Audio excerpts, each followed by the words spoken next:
Nos metimos de lleno para ver un trabajo de riesgo las 24 horas del día, donde hombres y mujeres de 2 cuerpos de bomberos exponen su vida para estar al servicio de la sociedad. Veremos una labor de peligro y amor.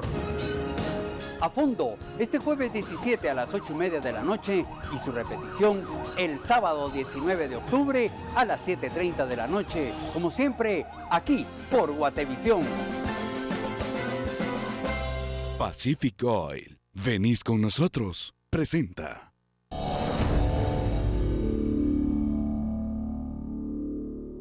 El 90% de la violencia en Guatemala es instrumental y solo el 10% patológica.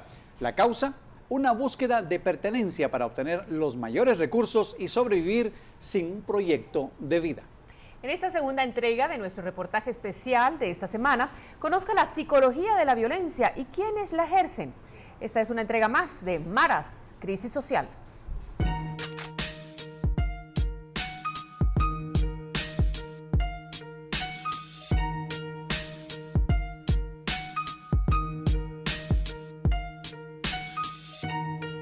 En el lema "Yo doy lo que no me dan", es donde se refugian los mareros para cometer sus fechorías.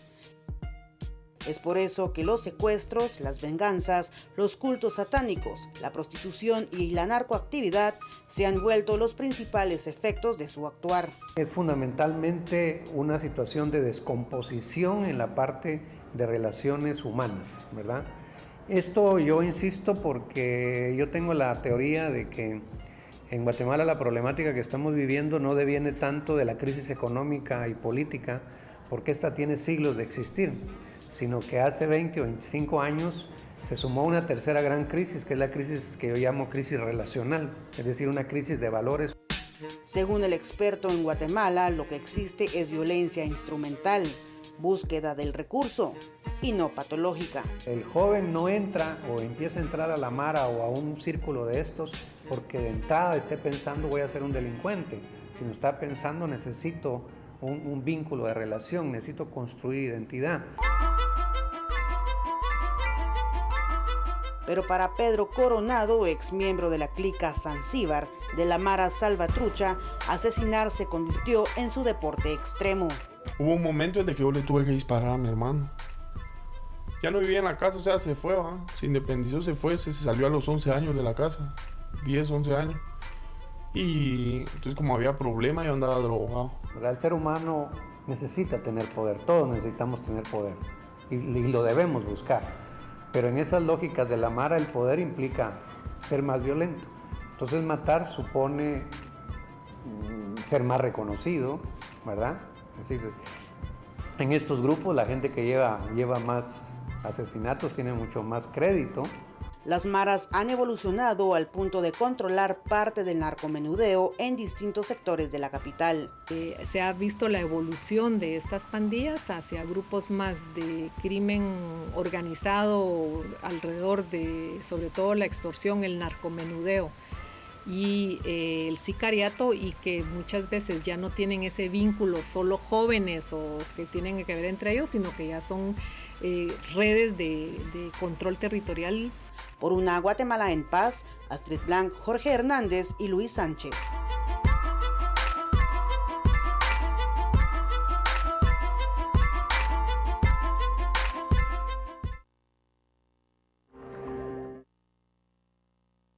Y mañana, en la tercera entrega de este reportaje especial Maras, Crisis Social, conozca el control territorial de las maras y los puntos para el narcomenudeo.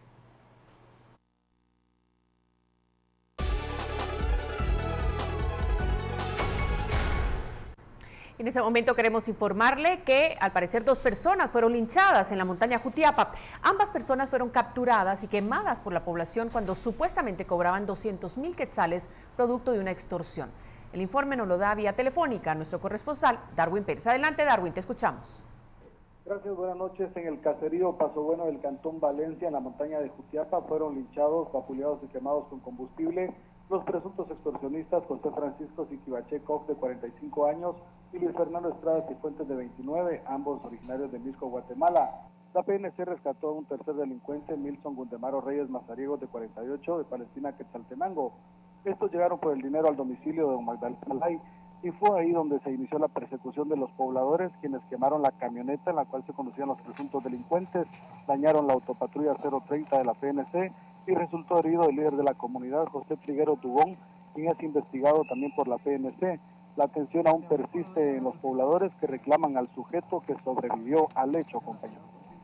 Bueno, Darwin, muchísimas gracias. Una situación muy delicada que está en proceso y nosotros vamos a estar pendientes de cómo se desarrolla, pero continuamos.